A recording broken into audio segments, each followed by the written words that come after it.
bahkan kebangkitan Kristus, Ibu Bapak Saudara. Alkitab berkata apa? Kita dipersekutukan dengan Kristus. Siapakah yang bisa dapat memisahkan kita, kata Paulus? Tidak ada lagi yang bisa dapat memisahkan. Seharusnya ketika Kristus bangkit, Ibu Bapak Saudara, hidup kita terarah, hidup kita sebetulnya jelas, fokus, berjalan pada kehendaknya. Sehingga tidak ada lagi sebetulnya di samping, kiri, kanan, belakang, depan kita yang merampas atau yang membuat kita salah arah, Bapak Saudara. Karena Kristus menjadi nakoda dalam hidup kita.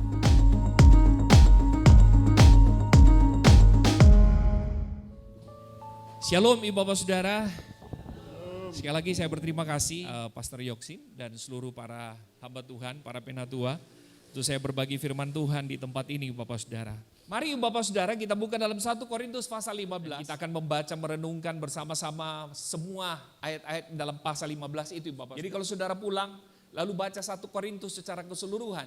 Itu sebetulnya merupakan sebuah dialog. Bagaimana Paulus menjawab setiap pertanyaan yang dimunculkan dan dipertanyakan oleh orang-orang Kristen di Korintus. Salah satu yang mereka mempertanyakan adalah kalau mereka mati di dalam Kristus, apakah ada kebangkitan, Ibu Bapak Saudara? Ada semacam sebuah keraguan-raguan dalam kehidupan orang Kristen yang berada di Korintus tentang kebangkitan. Mengapa ini terjadi? Sebab ada pengajaran yang masuk di tengah-tengah orang-orang Kristen yang ada di Korintus itu yang mengajarkan bahwa tidak ada jaminan masa depan setelah kematian. Atau kemudian setelah kematian tidak ada jaminan sama sekali bahwa engkau akan hidup, Ibu Bapak Saudara. Karena itu mereka berkata, marilah kita makan dan minum. Sebab besok kita akan mati. Ini merupakan sebuah pengajaran filsafat dari golongan Epikuris. Prinsip mereka adalah, mari kita makan dan mari kita menikmati hidup. Karena besok kita akan mati. Dan kemudian setelah mati, tidak ada satu jaminan apapun yang melekat pada diri mereka. Bahkan pada keyakinan mereka. Bahwa mereka akan hidup atau kemudian mati selamanya. Di akhir zaman juga ini saudara, orang stres, punya pergumulan, punya masalah. Kebanyakan Tuhan jadi nomor 2. Tapi makanan menjadi nomor 1.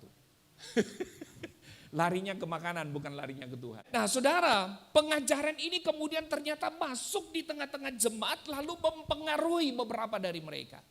Sehingga ada keraguan dalam diri mereka, nanti kemudian ketika mati, sesudah itu mau kemana? Atau apakah memang tidak ada yang namanya kebangkitan, Ibu Bapak Saudara? Ini menarik.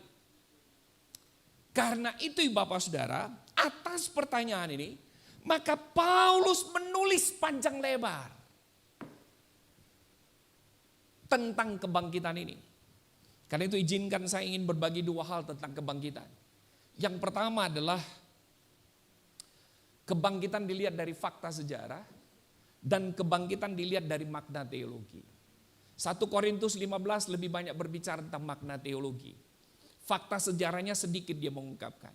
Betul Bapak Saudara? Orang mungkin tidak bisa menerima tentang kebangkitan.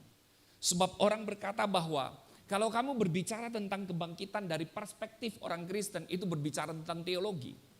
Tapi hari ini saya mau sampaikan kepada saudara. Kita nggak hanya percaya tentang kebangkitan dari perspektif teologi. Kubur yang kosong. Dia menderita memikul salib. Dia naik ke bukit Golgota. Lalu dipaku di atas kayu salib. Lalu menerima penghukuman paling hina di dunia Ibu Bapak Saudara. Itu merupakan sebuah fakta sejarah. Yang tidak bisa kita tolak dan tidak bisa kita mengatakan hanya sebuah ilusi. Tidak bisa Ibu Bapak Saudara. Kematian Kristus, penderitaan Kristus. Lalu kemudian kubur yang kosong karena kebangkitan merupakan sebuah fakta sejarah yang tidak bisa dibantai Bapak Saudara. Bapak Saudara, sebelum masuk pada makna teologi, ini hebatnya Paulus. Paulus berusaha untuk menjelaskan terlebih dahulu kebangkitan Kristus. Yang pertama, dia kembali kepada Alkitab. Perhatikan ayat 3 dan 4 Ibu Bapak Saudara. Sebab yang sangat penting telah kusampaikan kepadamu, yaitu apa yang telah kuterima sendiri, ialah bahwa Kristus telah mati karena dosa-dosa kita. Sesuai dengan apa Ibu Bapak Saudara? Kitab suci. Bahwa ia telah dikuburkan dan bahwa ia telah dibangkitkan. Pada hari yang ketiga, sesuai dengan kitab suci. Keyakinan Paulus tentang kebangkitan Yesus. Itu bukan hanya sekedar dia mendengar Dari murid-murid Yesus berbicara dan bercerita kepada dia. Tapi dia juga percaya bahwa kebangkitan Kristus tercatat jelas dalam perjanjian lama. Amin. Karena itu seringkali saya berkata bahwa melihat perjanjian lama tidak bisa dipisahkan dengan perjanjian baru. Karena itu setiap kali kita membaca, merenungkan perjanjian lama, apalagi semua yang berhubungan dengan Taurat, aturan main dalam bait Allah. Perhatikan baik-baik. Itu sebetulnya merupakan gambaran daripada apa yang akan terjadi dalam kehidupan Yesus. Injil pertama kali itu bukan di Matius, Markus, Lukas, dan Yohanes. Tapi Injil pertama kali disampaikan itu dalam Kejadian 3 ayat 15. Amin. Jauh sebelum Yesus ada dan mengalahkan maut. Itu Kejadian 3:15 sudah sampaikan itu. Amin Ibu Bapak Saudara. Itu adalah Injil, berita kabar baik Ibu Bapak Saudara. Lalu kemudian dia mengatakan bahwa sesudah kitab suci menegaskan itu. Maka perhatikan Ibu Bapak Saudara. Paulus memberikan saksi-saksi mata melihat tentang kebangkitan Yesus. Kalau saudara perhatikan, saksi-saksi mata itu dimulai dari murid-murid Yesus. Lalu kemudian Ibu Bapak Saudara, Yesus juga menampakkan diri kepada saudara-saudara beriman. Jumlahnya berapa? 500 orang Ibu Bapak Saudara. Lalu siapa lagi kemudian Yesus menampakkan diri dan mereka melihat kebangkitan itu? Kepada Yakobus dan kepada semua rasul. Dan yang terakhir Ibu Bapak Saudara, ini yang menarik. Yesus juga menampakkan diri kepada Paulus. Dalam Kisah Rasul pasal yang ke-9. Paulus adalah seorang Farisi yang betul-betul sangat luar biasa dalam Taurat. Dan dia membenci orang-orang Kristen Ibu Bapak Saudara. Karena itu dia berniat untuk pergi ke Damsyik. Supaya kemudian dia mendapatkan satu surat dari para imam. Untuk melegalkan dia melakukan apa? Penganiayaan terhadap orang-orang Kristen. Alkitab berkata di tengah-tengah perjalanan. Tuhan menampakkan diri kepada Paulus. Amin. Tuhan berkata apa? Saulus, Saulus, mengapa engkau menganiaya aku? Lalu kemudian Paulus bertanya, siapakah engkau? Lalu kemudian suara itu berkata apa? Akulah Yesus yang kau aniaya itu. Ini luar biasa Ibu Bapak Saudara. Gereja yang mengalami penderitaan, orang-orang Kristen, orang-orang percaya yang mengalami penganiayaan. Tapi Yesus berkata, akulah yang engkau aniaya itu. Bahwa ketika ada orang kemudian mencoba melakukan pembakaran terhadap gereja. Kejar-kejar orang percaya saudara. Dilakukan penganiayaan sehingga mengalami penderitaan. Sebetulnya mereka tidak berhadapan dengan gereja. Mereka tidak berhadapan dengan orang percaya itu. Tapi mereka sedang berhadapan dengan Tuhan sendiri. Betul Bapak Saudara? Itu saya mau berkatakan jangan pernah takut sebetulnya. Dengan kekristenan kita. Jangan pernah takut dengan keyakinan kita Bapak Saudara. Abad-abad pertama, abad-abad kedua sampai di abad pertengahan tahun 500-an. Kekristenan itu bapak-bapak gereja mulai dari bapak-bapak rasul, bapak-bapak gereja itu telah memberi contoh teladan bagi kita. Mereka tidak pernah takut sebab mereka memiliki keyakinan dan pengharapan kepada Kristus. Kebangkitan Kristus bukan hanya merupakan sebuah teori Bapak Saudara. Kebangkitan Kristus bukan hanya sekedar memiliki makna teologi bagi kita. Tapi saya mau sampaikan kepada kita bahwa kebangkitan Kristus merupakan sebuah fakta sejarah. Penampakan diri kepada Paulus semakin menguatkan kepada Paulus bahwa betul-betul Yesus itu adalah bangkit. Dan itulah yang membuat Paulus berapi-api untuk menyampaikan kepada siapapun yang dia ketemu. Yang percaya katakan amin. Orang kalau sudah mengalami perubahan di dalam Tuhan, dia pasti akan melakukan hal-hal yang radikal. Nah, Ibu Bapak Saudara, bagaimana kemudian ketika Yesus tidak bangkit? Ini pertanyaan penting bagi kita. Paulus juga memberikan alasan 3 di situ. Yang pertama kata Paulus, kalau Kristus tidak dibangkitkan, maka semua yang kita ajarkan, semua yang kita lakukan dalam pelayanan gugur. Tidak ada arti apa-apanya, Saudara. Semuanya akan menjadi sia-sia. Semua doktrin, semua pengajaran yang kita bangun atas nama Yesus, atas nama Kristus, kira-kira begitu. Di dunia teologi, di dunia pelayanan, di dalam gereja, dimanapun kita berada. Itu akan sia-sia Bapak Saudara. Yang kedua kata Paulus, Kalau Kristus tidak dibangkitkan, maka bukan cuma sekedar pelayanan dan doktrin kita menjadi gugur, tetapi keyakinan kita pun saudara akan menjadi gugur. Artinya buat apa saudara percaya kepada Yesus yang katanya adalah Tuhan tetapi kemudian ternyata mati sampai selama-lamanya. Bahasa sederhananya begitu. Betul Ibu Bapak Saudara? Mati. Tidak bangkit Ibu Bapak Saudara. Ada imam, ada para nabi. Betul saudara? Mereka dipakai Tuhan dengan luar biasa dalam perjanjian lama. Bahkan ada orang-orang yang dikultuskan sedemikian hebat Ibu Bapak Saudara di dunia. Toh juga kemudian pada akhirnya mati. Betul? Bahkan sampai hari ini di antara mereka ada yang masih mendoakan supaya dia selamat. Tapi Alkitab berkata Kristus mati dan sekarang dia berada di sorga menjadi perantara, dia menjadi pendoa syafaat buat kita. Dalam ayat yang ke-14, 15, dalam 1 Korintus 15 itu jelas. Tetapi andai kata Kristus tidak dibangkitkan, maka sia-sialah pemberitaan kami dan sia-sialah juga kepercayaan kamu. Lebih daripada itu kami ternyata berdusta terhadap Allah.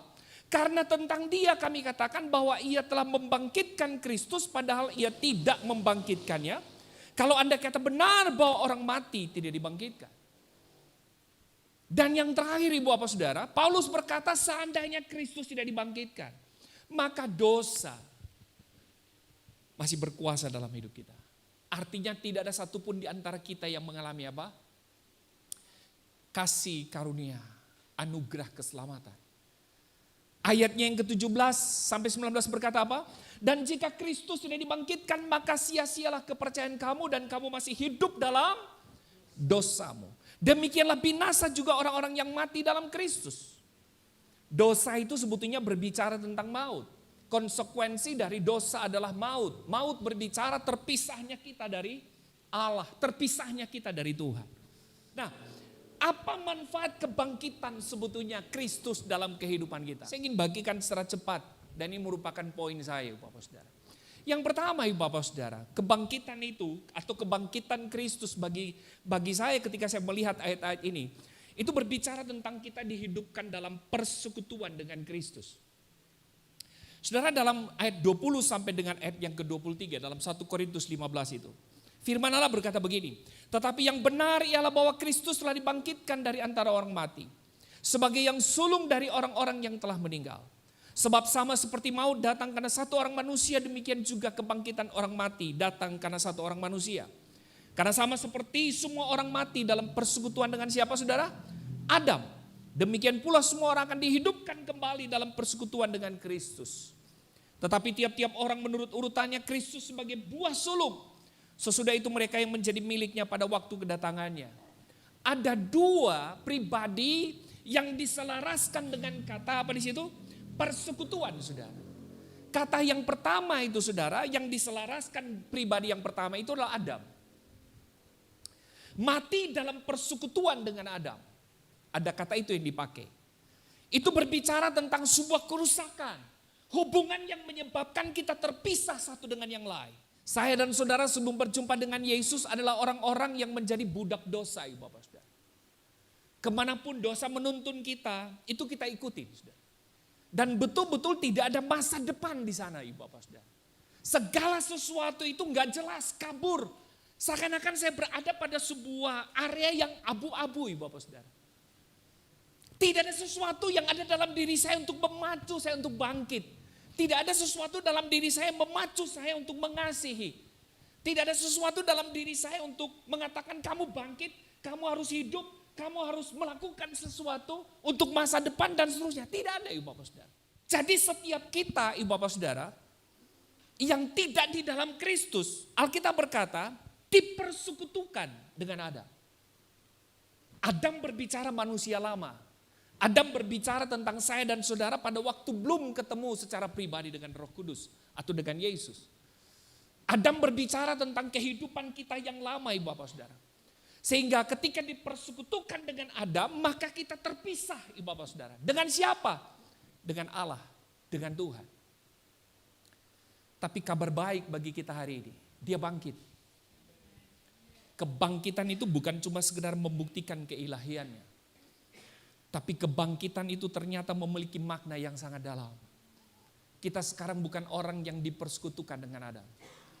Tapi kitalah orang-orang yang dipersekutukan dengan Kristus.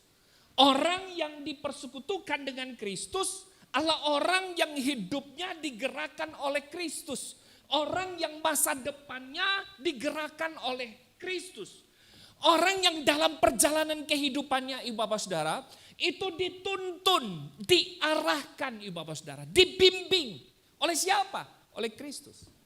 Dalam Roma pasal yang ke-8, jika engkau hidup di dalam roh, maka roh itu bukan cuma sekedar hidup di dalam diri kita. Betul Ibu Bapak Saudara? Tapi dia menjadi pribadi yang mengarahkan, yang menuntun. Makanya Alkitab berkata, kalau kamu hidup dalam roh, maka kamu akan hidup. Amin. Jadi kita bukan lagi orang-orang yang hidup seperti manusia lama. Kristus bangkit untuk memperjelas. Kristus bangkit untuk menerangi. Kristus bangkit untuk memperlihatkan, ini loh jalan kamu.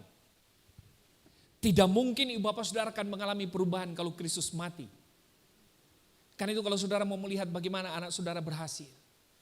Keluarga saudara dipenuhi dengan sukacita, damai sejahtera. Saya mau berkata bahwa tempatkan Kristus di tengah-tengah keluarga saudara. Hidup kita tidak tergantung pada apapun. Hidup kita hanya bergantung pada Dia yang hidup.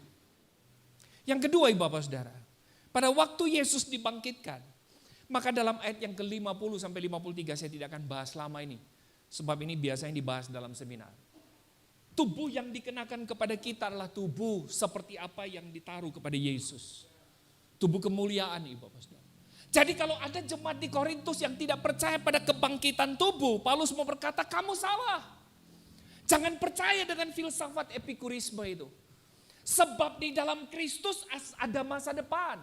Di dalam Kristus ada kehidupan kekekalan. Yang percaya katakan amin. Karena itu ketika kamu bangkit, sama seperti tubuh kebangkitanku, itu juga akan diberikan kepada kita. Yang percaya katakan amin. Karena itu betul Ibu Bapak Saudara. Dunia ini merupakan sebuah tempat di mana hanya sementara kita ada. Tapi kehidupan kita yang sesungguhnya ada dalam kekekalan. Yang percaya katakan amin. Dan yang terakhir Ibu Bapak Saudara. Kebangkitan Kristus memberikan pengertian apa? Kemenangan kita orang percaya. Kemenangan terhadap apa? Terhadap budak dosa Ibu Bapak Saudara. Sebab sekali lagi bahwa kalau Kristus tidak dibangkitkan, maka maut masih berkuasa atas hidup kita. Kita masih menjadi budak dosa. Tapi Alkitab berkata kebangkitan Kristus justru memberikan pengertian kepada kita bahwa kita menang atas apa? Atas dosa kita. Bukan kita lagi yang menanggung, tapi Kristuslah yang menanggung bagi kita. Yang percaya katakan amin. Maut telah ditelan dalam kemenangan. Hai maut, di manakah kemenanganmu? Hai maut, di manakah sengatmu? Tidak ada lagi. Karena semuanya telah diselesaikan di atas kayu salib. Dan kebangkitan membuktikan bahwa dia menang atas maut. Kemenangan Kristus pada waktu dia bangkit atas maut, itu juga diberikan kepada kita. Karena itu seringkali saya berkata bahwa hidup kita ini hanya kasih karunia Tuhan. Anugerah Tuhan. Karena itu mari kita terus berjalan dalam kasih karunia Allah. Anugerah Tuhanlah yang memberi kita kekuatan. Untuk terus berjalan pada apa yang menjadi kehendak Tuhan dalam hidup kita. Amin. Jangan tambahkan sesuatu lagi di sana. Sebab kita ini adalah anugerah Allah. Keselamatan yang Tuhan beri bagi kita itulah kasih karunia. Hiduplah dalam kasih karunia Tuhan. Paulus berkata cukup Tuhan. Kasih karunia kamu itu sudah cukup buat aku. Amin. Justru dalam kelemahankulah kuasamu menjadi. Amin. Kalau kita melihat Kristus, kalau kita memandang Kristus Ibu Bapak Saudara. Saya yakin Ibu Bapak Saudara. Kita tetap akan kuat menghadapi dan menjalani kehidupan ini. Karena sekali lagi itulah anugerah Tuhan. Kasih karunia Tuhan di mana Tuhan berkata sudah cukup bagi kita. Karena semuanya sudah diselesaikan. Yang percaya katakan amin. Amin Ibu Bapak Saudara. Kebangkitan Kristus memberikan kita kemenangan. Terhadap apa? Terhadap dosa. Yang seharusnya kita menanggung, tapi Kristuslah yang menanggung. Hiduplah dalam kasih karunia Tuhan. Kebangkitan Kristus membuat kita dibangkitkan dengan tubuh yang dimiliki oleh Kristus. Bahkan kebangkitan Kristus, ibu bapak saudara. Alkitab berkata apa? Kita dipersekutukan dengan Kristus. Siapakah yang bisa dapat memisahkan kita, kata Paulus? Tidak ada lagi yang bisa dapat memisahkan. Seharusnya ketika Kristus bangkit, ibu bapak saudara, hidup kita terarah, hidup kita sebetulnya jelas, fokus, berjalan pada kehendaknya. Sehingga tidak ada lagi sebetulnya di samping, kiri, kanan, belakang, depan kita yang merampas atau yang membuat kita salah arah, bapak saudara. Karena Kristus menjadi nakoda dalam hidup kita, bukan yang lain. Saudara mau kehidupan saudara diberkati? Saudara mau anak-anak saudara diberkati? Keluarga saudara diberkati? Sekali lagi hadirkan Kristus yang bangkit itu dalam keluarga. Saudara akan melihat kebenangan. Saudara akan mendapatkan kekuatan. Saudara akan mendapatkan penghiburan. Saudara pasti akan menerima yang namanya apa? Kelegaan dalam hidup kita. Amin.